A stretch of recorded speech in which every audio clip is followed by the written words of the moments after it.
기도하세요? 언제 기도하세요? 새벽에. 얼마나 하세요? 네, 우리 집사님은 하루에 3번씩. 대단하시죠. 그런데 집사님과는 다르게 대부분 그리스도인들에게 기도하십니까? 언제 기도하십니까? 얼마나 기도하십니까? 하는 문제는 꽤나 부담스러운 질문일 것 같습니다. 그렇죠? 영성 목회를 돕는 모임이라고 하는 곳에서 2011년도 자료인데 그리스도인들 1286명에게 물었습니다. 얼마나 기도하십니까? 평균이 24분이에요. 근데 제가 볼 때 이거 놀랐어요. 24분이나 기도해? 평균으로? 그러면 얼마만큼 더 기도하기를 마음에는 원하십니까? 그랬더니 평균을 내보니까 51분. 그러니까 실제적으로는 24분 하는데 실제적으로 원하기는 51분. 기도에 스스로 만족하지 못하는 것이에요. 기도에 어려움이 있다는 거죠. 기도의 어려움은 여러분과 저, 이 시대의 성도들의 문제만이 아니고 제자들의 문제이기도 합니다.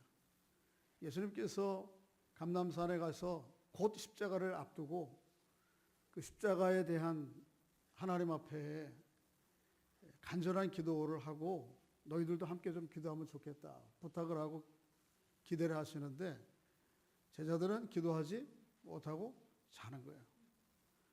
제자들 같이 여러분과 제가 기도에 참 어려움을 겪고 있는 거예요. 오늘 말씀을 통해서 예수님의 기도를 통해서 예수님이 어떻게 기도하셨고 우리는 어떻게 기도해야 될지, 기도는 과연 뭔지에 대해서 말씀을 살펴보겠습니다. 오늘 말씀은 종종 말씀드린 것처럼 유대인들이 글 쓰는 수사학 방식에 따라서 기록되어 있습니다. 대차 구조법이라고 하는 것이죠. 여러분 여러 번 제가 이런 도표를 보여드려서 아실 것입니다. 이런 구조로 되어 있어요. 40절에 보면 한번 40절 읽어보겠습니다. 본문을 40절 시작. 그곳에 이르러 그들에게 이르시되 유혹에 빠지지 않게 기도하라 하시고 유혹에 빠지지 않게 뭐 하라고요? 기도하라. 그런데 이 똑같은 말씀을 마지막 부분에도 동일하게 하세요. 46절 읽어보겠습니다. 시작. 이르시되 어찌하여 자느냐 시험에 들지 않게 일어나 기도하시라. 우리말 번역에는 유혹, 시험 다른 말로 되어 있지만 실제적으로는 같은 말로 되어 있습니다. 유혹에 빠지지 않게 뭐하라? 기도하라. 시험에 빠지지 않게 기도하라. 그런가 하면 조금 안으로 더 들어오면 41절에는 예수님께서 기도하기 위해서 돌 던질 만큼 자리를 제자들로부터 떠났습니다. 그런가 하면 거기에 상응하는 45절에는 기도하고 제자들에게 어떻게 하죠? 돌아오십니다. 떠남과 돌아옴이 대조되고 있고요. 그 다음에 하나 조금 더 41절에 들어가면 예수님께서 기도하기 위해서 무릎을 꿇으세요.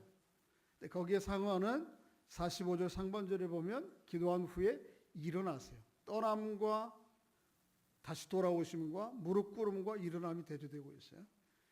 그런가 하면 42절에 보면 예수님께서 아버지의 원대로 되기를 간절히 기도하세요. 그런가 하면 거기에 상응되는 44절에는 예수님께서 간절히 기도하는 구체적인 모습을 기록하고 있어요. 그리고 맨 가운데 중심에 43절에 하나님께서 천사를 통해서 예수님을 도우시는 장면이 기록되어 있습니다. 이렇게 아주 조직화되어 있는 글이 오늘 본문이에요. 오늘 본문 이 구조를 따라서 우리에게 주시는 말씀이 뭔지 한번 살펴보기를 원합니다. 첫째는 A와 A입니다. 유혹에 빠지지 않게 기도하라. 시험에 들지 않게 기도하라. 여러분과 제가 사는 세상은 유혹과 시험으로 넘쳐납니다. 마치 오늘 본문의 구조가 유혹과 시험이 시작이요 끝이요. 마치 오늘 본문 전체를 둘러싸고 있는 것처럼 여러분과 제가 살아가는 삶의 현장은 사탄마귀의 유혹과 시험이 아주 넘쳐납니다. 둘러싸고 있습니다. 내가 무슨 시험을 당해 그렇게 생각할 분이 계실지 모르지만 사실은 그렇지가 않아요. 그래서 베드로 사도는 우리에게 그렇게 선포했죠. 읽어보겠습니다. 시작.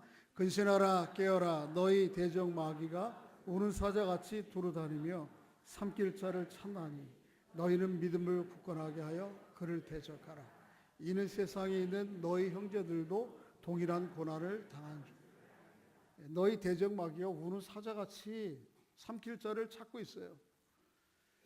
사탄 마귀가 우리를 유혹하고 시험하는 통로와 방식은 아주 교묘하고 다양해서 지속적이어서 실은 우리가 그걸 잘 깨닫지 못하고 분별하지 못합니다. 그런데 사탄 마귀는 어떻게 해서든지 믿는 사람들을 넘어뜨리려고 우는 사자같이 찾고 있다, 그렇게 얘기를 해요. 사탄 마귀가 우리를 시험하는 통로가 크게 세 가지예요. 마태복음 4장에 예수님께서 지난주에 살폈던 것처럼 시험 받으시는 그 통로가 주 통로예요. 그게 사탄 마귀가 우리를 유혹하는 전략이에요. 첫째는 뭐죠? 우리 안에 욕구와 욕망들을 부추겨서 우리들을 노예로 삼는 것입니다. 40일 금식하신 주님께 돌을 가지고 뭘 만들어 먹으라고요? 떡을 만들어. 네 안에 있는 욕구와 욕망을 채우는 것보다 더 즐거운 일은 없다. 그게 뭐 옳은 방식이든 옳은 절차든 상관없이 네 안에 일어나는 욕구와 욕망들을 채워라. 수단과 방법을 가리지 말고. 이게 사탄이 우리를 유혹하는 방법이에요. 아주 원초적으로 먹는 욕구에서부터 시작해서 성적인 욕구에서부터 시작해서 수많은 욕구들이 우리 안에 있는데, 그것이 하나님의 뜻에 반하든지 안 하든지 일단 채우고 봐라. 이게 사탄의 유혹이에요. 두 번째는 뭐예요? 성전 꼭대기에 예수님을 데리고 올라가서 뛰어내리라고. 그러면 하나님께 천사를 보내서 받들어서 안착하면 그 안에 수많은 순례객들에게 단번에 스타가 될 것이라는 거죠. 그래서 우리 안에 계속적인 이렇게 사람들에 대한 명예심과 인정에 대한 욕구들을 부추겨요. 여러분, 꼭 명예욕이라고 하는 것이 저기 무슨 권력을 대단하게 가진 사람들만 있는 거 아니에요.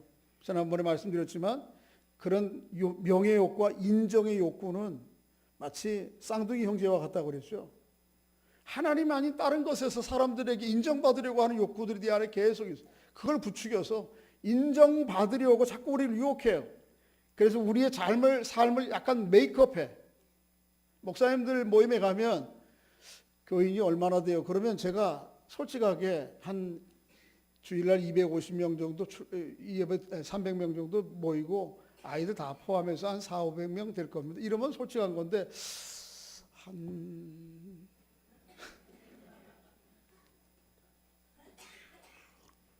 그걸 통해서 뭐 하려는 거야? 큰 교회 목사님이구나. 인정받고자 하는 욕구들이 내 안에 끝없이. 집에서는 막 엉망진창으로 관계들이 엉망이고, 그런데 교회 와서는 어떻게? 아유, 관계가 좋은 것처럼 메이크업해. 그런 것들을 통해서 우리를 자꾸 노예화하는 거예요. 사탄 마귀가. 또 하나는 마지막이 뭐예요? 천하만국을 보여주면서 내게 절하라. 그러면 천하만국 다 네 소유가 되겠고 그 소유에서 오는 기쁨과 영광을 내가 누리게 될 것이다. 그런 얘기하잖아요. 그건 뭐예요? 소유욕과 소비욕이에요. 오늘 이 시대에 가장 무서운 거예요. 다른 사람들처럼 많이 가져야 된다. 수단과 방법을 가리지 않고 가져라. 그리고 소비하라. 남들이 하지 못하는 것을 소비하는 것에서 오는 쾌감과 즐거움을. 그래서 끝없이 먹는 거에 대한 사진을 찍어 올리고 여행 가는 거에 대한 사진을 찍어 올려요. 누구 보라고? 나하고 관계도 없는 사람인데 막 올리는 거예요. 내가 이렇게 소비하고 있다는 거지. 내가 이렇게 많은 걸 가졌다는 거죠. 또 그걸 못하면 그거에 대한 열등감과 실패감과 좌절감이 우리 안에 있어요. 똑같아요. 그게 노예화된 거예요. 완전. 이렇게 계속해서 시험과 유혹이 우리를 찾아와요. 뭐 가지고 분별하겠어요? 뭐 가지고 대적하겠느냐고. 그걸 그렇게 망쳐가는 인생을 무엇 가지고 그 사탄의 유혹들을 분별하고 무엇 가지고 대적하겠느냐. 오늘 본문에 뭐라고 얘기하시는 거예요? 오로지 그것을 분별할 방법은 기도밖에 없어요. 오로지 그것을 대적할 것은 기도밖에 없어요. 그래서 1절과 마지막 절에 마치 오늘 본문에 시작하는 것이요 마무리하는 그 자리에 유혹에 들지 말고 기도하라, 시험에 들지 말고 기도하라. 주님께서 앞뒷문을 막으시는 거예요. 여러분과 제가 기도하지 않으면 우는 사자같이 삼킬 자를 찾는 사탄의 유혹을 분별할 수가 없어요. 대적할 수가 없어요.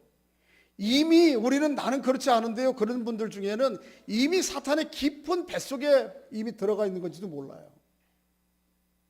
방법은 뭐밖에 없어요? 기도로 분별할 수밖에 없어요. 기도로 대적할 수밖에 없어요. 그래서 항상 주님께서 기도하라고 그랬어요. 한번 읽어보겠습니다. 시작. 너희는 장차올 이 모든 일을 능히 피하고 인자 앞에 서도록 항상 기도하며 그런 유혹을 다 물리치고 결국은 주님 앞에 온전히 서도록 해야 될 게 뭐예요? 항상 기도하고 깨어 있어야 되는 거예요. 사도 바울도 동일한 얘기합니다. 6장에서 1절에서부터 17절까지 사탄의 전략에 대한 영적인 전략과 무기들, 수비 무기, 공격 무기를 얘기한 다음에 마지막 결론과 같이 18절에 이렇게 얘기하는 거예요. 읽어보겠습니다. 모든 기도와 간구를 하되 항상 성령 안에서 기도하고 이를 위하여 깨어 구하기를 항상 힘쓰며 여러 성도들을 위하여 항상 깨어있지 않으면, 기도로 깨어있지 않으면 언제 넘어갈지 모르는 거예요. 이미 넘어가고 사단의 뱃속이 깊은 한 곳에 들어가 있는지도 모르는 거예요. 기도하셔야 됩니다. 자, 그렇게 맨 마지막에 오늘 본문의 시작과 끝을 말씀하신 다음에 그 안에 예수님께서 기도가 무엇인지 그걸 의도적으로 얘기한 건 아니지만 예수님이 기도하는 모습을 통해서 과연 기도가 뭔지, 기도는 어떻게 얘기해야 되는지에 대해서 말씀하세요. 그게 B, B-C, C, D, D예요. 어떻게 기도가 무엇이며 기도는 어떻게 해야 되는지 예수님의 모습을 통해서 우리가 발견할 수가 있는 거예요. 자, 저를 보세요. 기도가 뭐예요? 기도가 뭔지 정의가 굉장히 많을 수 있어요. 성경에서만 보여주는 정의도. 근데 오늘 본문에서 보여주는 기도의 정의가 뭔지 42절 읽어보겠습니다. 42절 시작. 이르시되 아버지여 만일 아버지의 뜻이거든 이 잔을 내게서 옮기시옵소서. 그러나 내 원대로 마옵시고 아버지의 원대로 되기를 원하노라. 자, 42절을 비추어 볼 때 기도는 뭐예요? 하나님과 하나님 아버지와의 뭐예요? 대화예요. 기도는 뭐라고요? 하나님 누구와의 대화? 하나님 아버지와의 대화예요. 자, 저를 보세요. 오늘 본문 예수님의 기도와 예수님의 이전에 수많은 사람들의 기도와 결정적으로 다른 게 한 가지가 있어요. 예수님 이전에 수많은 하나님의 사람들이 하나님께 기도했어요. 그런데 그들의 기도와 예수님의 기도, 그리고 예수님 이후의 기도와 결정적으로 다른 거 한 가지가 있는데 그건 뭐냐면 하나님을 향해서 뭐라고 부르는 거예요? 아버지라고 부르는 거예요. 그 이전에 어느 누구도 모세도 다윗도 기도 열심히 했던 예레미야도 하나님을 향해서 아버지라고 부르지 않았어요. 그런데 누구만 아버지라고 불렀어요? 예수님이 하나님을 향해서 아버지라고 불렀어요. 아버지. 그것도 마태복음에 보면 병행이 되고 있는 마태복음 26장에 보면 나의 아버지라고 그래. 나의 아버지. 마가복음에 보면 아빠 아버지라고 그래요. 예수님의 기도와 이전의 기도가 결정적으로 다른 게 그거예요. 뭐예요? 하나님께 아버지로서 기도하는 거예요. 여러분과 제가 기도할 때에 기도는 뭐냐? 하나님 아버지와 뭐 하는 거예요? 대화하는 거예요. 아버지 하나님께 묻는 것이에요. 그리고 아버지 하나님의 말씀을 듣는 게 그게 기도예요. 공적인 기도를 예전적 기도이기 때문에 때로는 이렇게 거기에 합당한 용어들을 가지고 기도합니다만은 그러나 기도는 아버지, 그것도 아주 매우 친근한 나의 아버지, 어린아이들이 아빠를 부를 때 아빠라고 불렀던 그런 친근함을 가지고 그분과 이야기하는 거예요. 묻는 거예요. 그리고 듣는 거예요. 그 하나님 앞에 나아갈 때 자기를 완전히 열어놓고 대화하는 거예요. 여러분, 피상적인 대화는 아무리 수십 년 해도 관계가 깊어지지가 않아요. 제가 오늘 주일날 만났는데 간사님, 집사님 잘 지내셨어요? 그러면 뭐라고 그래요? 잘 지냈어요. 이게 되게 건성이고 아주 표피적인 이런 대화를 아무리 수없이 몇 년을 해도 4, 50년 해도 관계가 깊어지지 않아요. 그런데 이 하나님과의 대화에 있어서 내가 아직도 열어놓지 못한 부분이 없이 완전히 열어제키고 하나님 앞에 대화하는 거. 그게 기도예요. 여기까지는 열어놓고 내 마음의 깊은 속을 아직도 닫아놓고 이게 아니고 내 마음의 대화의 층들을 다 열어놓고 그거를 어디에서 할 수 있는가 하면 42절에서 할 수 있어요. 42절 한 전반부만 다시 읽어보겠습니다. 시작. 이르시되 아버지여 만일 아버지의 뜻이거든 이 잔을 내게서 옮기시옵소서. 스톱. 그만해요. 그만. 우리는 어떻게 읽느냐 하면 아버지여 만일 아버지의 뜻이거든 이 잔을 내게서 옮기시옵소서. 이렇게 쭉 읽어가요. 그런데 사실은 이 언어는 아버지여 만일 아버지의 뜻이거든 이라고 하는 가정법 조건절이 끝나야 돼요. 멈춰야 돼요. 거기서. 그리고는 이어져야 돼요. 이렇게 아버지여 만일 아버지의 뜻이거든 하고 멈추는 것을 좀 전문적인 용어로 돈절법이라고 그래요. 너무 감정이 격하고 너무 사태가 커. 그러니까 말을 하다가 어떻게 해요? 계속 말을 잊지 못하고 멈추게 되는 거 있잖아요. 그게 그 자리예요. 이건 뭘 얘기해요? 하나님 앞에 자기에게 있는 모든 감정과 생각과 마음들을 다 그대로 이야기하는 거예요. 아니 네가 지금 그런 소리 할 때야 내게 주신 사명을 계속 사명을 아무 말 없이 이어가야지. 당연히 그래야 되죠. 그런데 예수님께서 뭐라고 그래? 인성을 가지신 분이니까 아버지. 만일 아버지의 뜻이거든. 그리고 어떻게 하는 거예요? 말을 잊지 못하는 거예요. 이걸 통해서 뭘 할 수 있어요? 예수님께서 자기의 내면에 있는 모든 것들을 감춤없이 하나님 앞에 내어놓고 나가. 기도는 뭐냐면 이렇게 숨김없이 자기 마음 깊은 곳을 열어 제치고 하나님 앞에 나가서 있는 것을 그대로 이야기하는 거예요. 또 한 걸음 나아가서 기도는 내가 문제로 인해서 출발을 했지만 결국은 누구의 뜻으로 수용하고 받아들이는 거 끝나요? 아버지의 뜻을 받아들이는 것을 끝나요. 다시 한번 42절 읽어보겠습니다. 시작. 아버지여 만일 아버지의 뜻이거든 이 잔을 내게서 옮기시옵소서. 그러나 내 원대로 마옵시고 아버지의 원대로 되기를 원하나이다. 자 보세요. 예수님도 마찬가지고 우리도 마찬가지고 기도는 언제나 내 문제와 내 상황 때문에 출발할 수 있어요. 그럼에도 불구하고 기도는 내 문제와 내 소원과 내 목적을 관철시키고 승취하는 게 있지 않아요. 어디에 있는 거예요? 아버지의 뜻이 무엇인지를 발견하고 그 아버지의 뜻을 수용하는 거에 있어요. 믿습니다. 반드시 이루어질 줄 믿습니다. 내 뜻대로. 거기에 있는 게 아니고 아버지의 뜻이 무엇인지 그리고 아버지의 뜻을 기꺼이 순종해. 그것을 받아들이는 거에 있는 거예요. 주님이 그렇게 오늘 말씀하신 거예요. 주님 말이 아니에요. 사도 바울도 고린도후서 12장 9절에서 동일한 말씀하셨어요. 대사도 바울에게 연약함이 있었어요. 육체적인 질병인 것 같아요. 그래서 표현하기를 육체의 가시라고 그래요. 얼마나 고통스러웠으면. 이게 그 다음에 또 다른 측면에서 볼 때 사탄의 사자라고 그래요. 꼭 자기를 늘 실패하게 만들고 넘어지게 만들고 낙심하게 만드는 사단의 사자와 같고 육신의 고통을 가진 문제가 있었어요. 이게 대사도에게 복음을 전하는 전도자에게 목회자에게 면이 안 서는 거잖아요.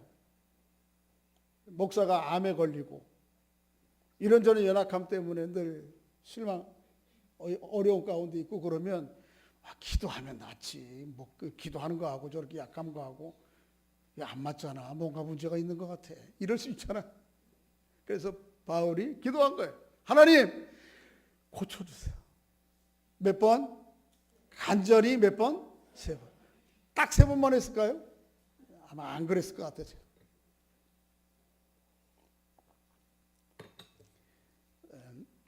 그림자만 지나가도 사람이 낫는 능력을 가진 바울이었어요. 그가 쓰던 손수건을 가지고 얹어도 문제가 낫는 그렇게 대단한 사람인데 자기 병은 못 고쳐. 그래서 그걸 간절히 기도한 거예요. 그런데 주님으로부터 돌아온 대답은 이거였어요. 한번 읽어보겠습니다. 시작. 나에게 이르시기를 내 은혜가 내게 됐어. 나 너한테 줄 거 충분히 다 줬거든. 그 얘기예요.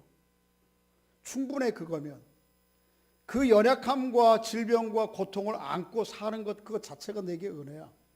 좋게 이런 내 능력이 약한 데서 온전하여 짐이라 하신지라. 그러므로 도리어 어떻게 하고요? 크게 기뻐하고. 그 연약함 가지고 살라니까. 그래야 그 연약함 가운데서도 믿음으로 기도하고 발버둥 치면서 나의 연약함 가운데서도 복음을 선포하고 나의 연약함 가운데서도 그리스도를 증거해야 내 자신이 아니고 내 안에 있는 그리스도가 드러나고 영광 받으니까. 너의 연약함과 너의 질병은 너의 선물이야. 하나님의 은혜고 선물이야. 그거에 대해서 사도 바울이 어떻게 한다고요? 마지못해서 수용하지 않아요. 어떻게 해요? 거꾸로 가네요. 어떻게 한다고요? 크게 어떻게 한다고? 크게 기뻐한다고요. 여러분, 기도의 진정한 자세의 목적은 우리의 문제로 출발했지만, 그래서 간청하고 때로는 눈물 흘리고 탄식하지만 결국은 누구의 뜻을 발견하는 거예요? 아버지 하나님의 뜻이 무엇인지. 그리고 그 발견한 뜻을 그대로 어떻게 하는 거예요? 수용하는 거예요. 수용할 정도가 아니고 어떻게 하는 거예요? 하나님의 뜻을 발견한 그 자체 때문에 기뻐하는 거예요. 이게 기도가 나가야 될 최종 목적지예요. 오늘 본문에서는 또 여러 가지 많은 기도에 대한 태도들, 그러니까 기도가 아버지와의 대화라는 거, 그리고 아버지의 뜻을 수용하고 기뻐하는 것이라고 하는 게 기도에 대한 내적인 태도라면, 기도에 대한 외적인 태도들도 몇 가지가 오늘 본문에 나와요. 자, 41절 읽어볼까요? 41절 시작. 그들을 떠나 돌돌진 만큼 가서 무릎을 꿇고 기도하는 항상 언제나 단독자로서요. 우리가 연합해서 기도하지만 그럼에도 불구하고 기도의 청중은 하나님밖에 없고 기도를 하는 사람은 나밖에 없다고 하는 나와 그분과의 단독자로 서는 거예요. 주님께 제자들과 함께 기도할 수 있었지만 의도적으로 어떻게 제자들을 떠나서 혼자 기도하세요. 또 기도할 때 어떻게 기도하신다고요? 무릎을 꿇고 기도해요. 유대인들은 보통 무릎 꿇고 기도하지 않았습니다. 손을 손을 들고 기도해요. 근데 주님께서 무릎을 꿇어요. 뭐예요? 기도는 간절해야 되는 거예요. 전적으로 하나님 앞에 굴복해야 되는 것을 보여줘요.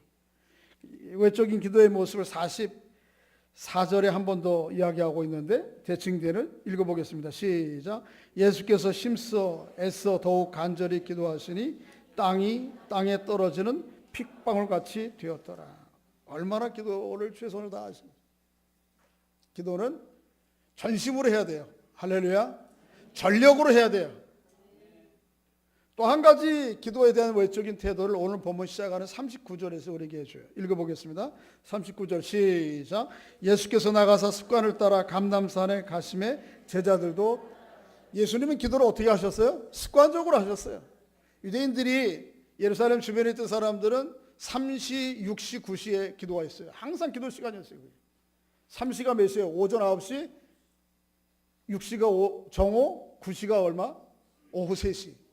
예수님과 제자들은 이 정해진 시간의 규칙에 늘 기도를 하신 거예요. 그렇지만 또 그것만이 아니고 또 누가복음에 보면 새벽에도 기도하시고 밤에도 기도하시고, 그 기도의 정해진 습관은 언제일지 우리와 좀 다를 수 있어요. 그럼에도 불구하고 중요한 건 뭐예요? 기도는 습관적으로 몸에 배야 되는 거예요. 몸에. 이게 저와 여러분에게 힘든 거예요. 그렇죠? 그러나 몸이 따라가는 기도를 해야 돼요. 내가 의식적으로 기도해야 되지가 아니고 몸에 밴 기도. 그것이 여러분과 저에게 어느 시간에 어느 때 하는 건 다를 수 있지만 그럼에도 불구하고 기도는 아주 습관이 되어야 되는 거예요. 습관. 제가 이스라엘 여행할 때 이스라엘에서 이집트로 가기 위해서 거기 카페리를 탔는데요. 배를 탔는데 배 승무원이 왔다 갔다 서빙도 하고 그러면서 왔다 갔다 하다가 옆에 보니까 요만한 자리를 하나 깔고 거기 계속 기도하는 거예요. 기도. 누군가 어떤 이슬람 교도인데 기도 시간이 된 거예요. 그러니까 승무원인데도 불구하고 승무원 일하다가 이 복도 한복판에 자리를 펴놓고 기도를 하는 거예요. 자, 충격을 받았어요. 야, 저런 사람들을 우리가 어떻게 이길 수 있을까?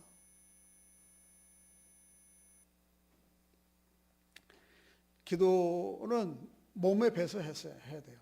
우리 집사님처럼 새벽에 하시든지 밤에 하시든지 모르지만 중요한 건 뭐예요? 해야 되지. 오늘 목사님이 기도하라고 그랬으니까 나오라고 그랬으니까 아니고 여러분의 삶의 습관이 돼야 돼요. 그래서 언제 삶의 유혹과 시련과 파고가 몰려와도 그 정해진 기도 시간 때문에 그 모든 것들을 막아서고 분별하고 대적하게 되는 거예요. 시간이 없어서 다 됐네요. 자, 마지막. 지금까지 오늘 본문의 맨 앞에 뒤, 그 다음에 그 중간에 기도가 무엇인지, 기도에 대한 자세는 어떤 것이 살펴봤어요. 그런데 이 본문에서 가장 중요한 부분이 어디에 들어있어요? 맨 가운데예요. 그게 뭐예요? 천사들을 보내서 하나님께서 예수님을 어떻게 한다는 거예요? 도우신다는 거예요. 자, 보세요. 이게 단지 우리가 기도할 때 주님이 하나님이 우리를 도우신다, 이 정도에 머무는 얘기가 아니에요. 거기서 멈추면은 조금 못 미치는 거예요. 뭐예요? 기도에 있어서 가장 중요한 요소가 무엇인지를 우리에게 얘기하는 거예요. 여러분, 기도에 있어서 가장 중요한 요소가 뭐예요? 기도하는 사람이에요? 기도에 대한 정의를 분명히 인식하는 거예요? 어떻게 기도할지 자세를 갖추는 거예요? 물론 그거 다 중요해요. 그러나 정말 중요한 것은 기도에 있어서 가장 중요한 요소는 누구예요? 하나님이 있어요. 하나님. 이걸 우리에게 얘기하는 거예요. 자꾸 우리는 기도하다 보면 나와 내가 기도하는 내 상황과 내 문제들에 매여 있어서 결국은 하나님이 진짜 계신지, 그분이 어떤 분이신지, 우리가 기도하는 대상이 누구인지에 대해서 잊어요. 그게 아니고 오늘 본문은 뭐라고 얘기하는 거예요? 기도에 있어 가장 중요한 요소는 누구예요? 하나님이세요. 예수님께서 기도할 때 제일 먼저 주목해 보시는 분이 누구예요? 하나님이에요. 예수님의 기도에 대해서 가장 민감하게 반응하시는 분이 누구예요?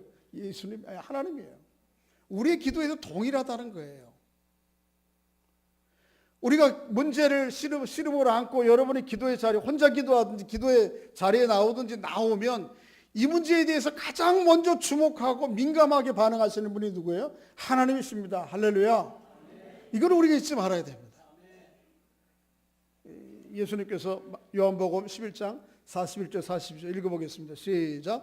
예수께서 눈을 들어 우러러 보시고 이르시되 아버지여 내 말을 들으시는 것을 감사합니다. 항상 내 말을 들으시는 줄을, 예수님은 기도할 때마다 이걸 잊지 않았어요. 아버지여 내 말을 들으시는 것을 압니다. 항상 내 말을 들으시는 분이신 것을 압니다.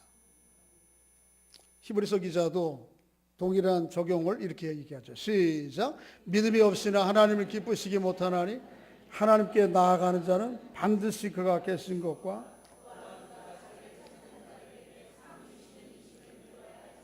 여러분, 그러니까 어떻게 기도할까 중요하지 않아요. 다음이에요. 기도의 자세가 뭐냐, 어떤 방식으로 기도할까. 중요한 건 뭐죠? 내 기도에 누가 계시다는 거예요? 주님이 여기 와 계시다. 하나님이 내 기도를 들으신다는 거예요. 내 방식대로 되든 안 되든 상관없어요. 그분의 내 문제를 그분이 내 문제에 개입하게 되셨다는 거예요.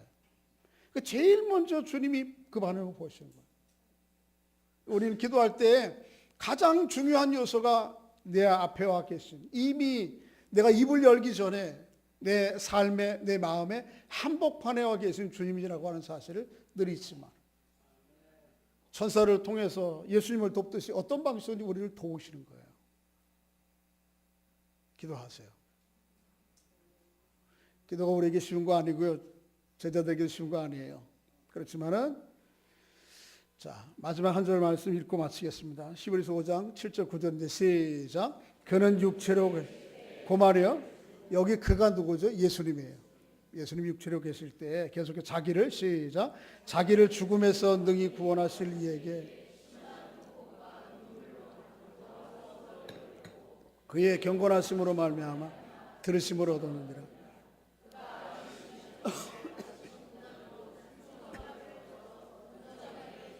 네, 예수님이 하나님의 아들이에요. 그분이 꼭 기도하셔야 될까요?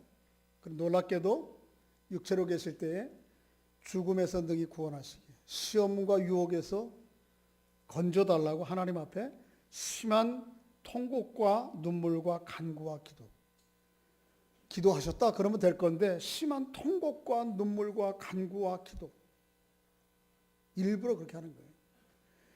예수님이라도 이렇게 간절히 이런저런 방식을 통해서 기도하신 분이에요. 하물며 우리일까요? 기도하세요. 기도하지 않으면 시험과 유혹에 빠집니다. 할렐루야. 매일의 삶을 기도의 삶으로 이끌어 가실 때 특별히 여러분 정해진 기도, 습관적인 기도 꼭 하셔야 돼요. 주일날 우리가 매주 모여야 되는 이유가 거기에 있어요. 또 매 주일날 한 주만마다 돌아오는 그 영적인 사이클만이 아니고요, 교회의 영적인 리듬을 따라오는 기도의 절기가 있어요. 그때 빠지지 말고 하시라고. 내일부터 금요일까지 우리가 기도하게 되는데, 이거 우리에게 얼마나 좋은 기회인지 몰라요. 언제 기도하실래요? 이것저것 이때도 못하면. 이번 주간 중에 좀 만사를 제쳐놓고 자리를 펴요. 할 수 있는 대로 나오셔서 기도하셔요. 그래야지만 시험과 유혹에 빠지지 않아. 삶에 오는 모든 고통과 어려움들을 기도로 대적하고 이길 수 있어요. 여러분, 바닷물이 염도가 3%에서 4%라고 그래요. 그런데 그 3%와 4% 되는 염도 가지고 바닷물 전체를 청정을 유지하는 거잖아요. 우리의 기도가 매일 일상의 기도가 매일이 기도죠. 그래서 지난번에 제가 매일의 기도를 항상 기도하는 방식이 내 생각과 삶의 변곡점마다 주님이 그 자리에 계시다고 하는 부르심이라고 하는 걸 기억하라고 그랬죠. 근데 그거 매일 기도, 일상 기도, 항상 기도해야 되는 건데 그것만이 아니고요. 교회가 기도해야 되는 시간을 정하고 하는 건 이거는 아주 필수적으로 해야 되는 거예요. 마치 바닷물의 4% 염도와 같은 거예요. 시간과 장소를 구별하고 해야 되는 거예요, 이거는. 이거 안 하면서 어떻게 항상 기도한다고 얘기할 수 있어요? 꼭 하셔야 돼요. 이번 한 주간 동안 기도하는 가운데 하나님이 우리에게 베푸신 구원이 어떤 것인지를 새롭게 발견하고 우리에게 기도하시는 사명이 무엇인지를 새롭게 발견하는 그런 한 주간의 삶이 될 수 있기를 주의 이름으로 축복합니다. 시험과 기도, 유혹을 물리칠 수 있는 것은 오로지 뭐밖에 없어요? 기도밖에 없습니다. 기도로 분별하며 살아가는 여러분과 제가 될 수 있기를 주의 이름으로 축복합니다. 아버지 하나님, 우리 감사합니다. 귀한 성일에 하나님 말씀 통해 하나님이 우리를 향한 뜻이 무엇인지 다시 한번 상고할 수 있도록 은총을 베풀어 주신 것 감사합니다. 그렇습니다. 사탄 마귀는 우는 사자와 같이 우리의 삶의 안팎에 진을 치고 우리를 넘겨 삼키려고 찾고 있는데 깨어서 기도함으로 분별하고 대적하는 저희들 될 수 있도록 은혜를 베풀어 주시옵소서. 주님이 습관적으로 기도하셨던 것처럼 기도가 우리의 몸에 배게 해주시고 또 한 주간 또 매주 교회에 일어나는 신앙의 절기를 따라 기도함으로 세상을 분별하고 하나님의 사명을 새롭게 분별해 살아가는 저희들 될 수 있도록 은총을 베풀어 주옵소서. 예수님의 이름으로 기도하옵나이다. 아멘.